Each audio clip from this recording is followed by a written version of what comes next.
भगत सिंह एक महान देशभक्त और एक महान क्रांतिकारी। वे किसी परिचय के मोहताज नहीं हैं।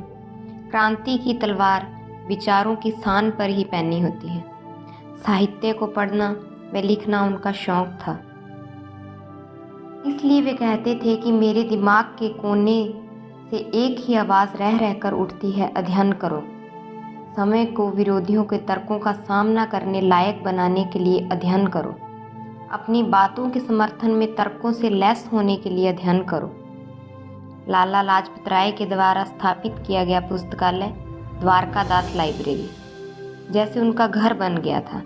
भगत सिंह ने जेल में 4 पुस्तकें व एक पर्चा लिखा था, पर यह लेखन जेल के अंदर ही नष्ट हो गया।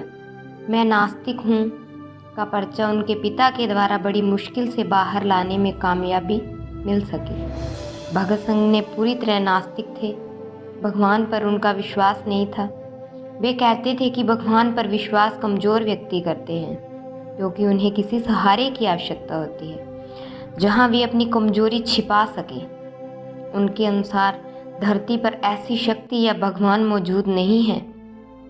ये रूढ़िवादी विचारधारा पुराने समय के लोगों ने भरी है, जो लोगों के नियंत्रित कर सके किसी शक्ति का भय दिखाकर।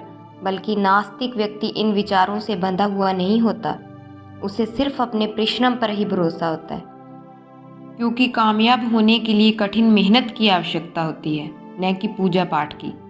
भगत सिंह कहते हैं कि भगवान को ऐसा समाज बनाने की क्या जरूरत थी जिसमें इतने कष्ट हैं, इतनी अराजकता, अपराध, असमानता व हिंसा है। अगर भगवान होता तो वह ऐसे समाज का निर्माण करता जिसमें कोई निर्धन नहीं होता, असहाय नहीं होता और किसी पर भी अत्याचार नहीं होता। क्या भगवान ने ऐसा समाज इसलिए बनाया कि वह लोगों के कष्टों का आनंद ले सके?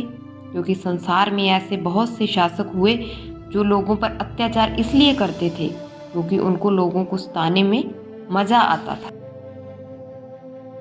पुराने शासक नीरो, जिसने पूरे रोम को जला दिया था, और ग्लेडिएटरों की संस्था जो अपने मज़े के लिए लोगों को भूखे शेरों के आगे फेंक देते थे, और जो बच जाते थे उनके मरहम पट्टी की जाती थी, खूब खिलाया पिलाया जाता था। फिर ये बात कहाँ तक सही है कि पहले मरहम पट्टी करो फिर उन्हें भूखे शेरों के आगे फेंक दो? तो फिर उस परम शक्ति में और उन शासकों में क्या अंतर था?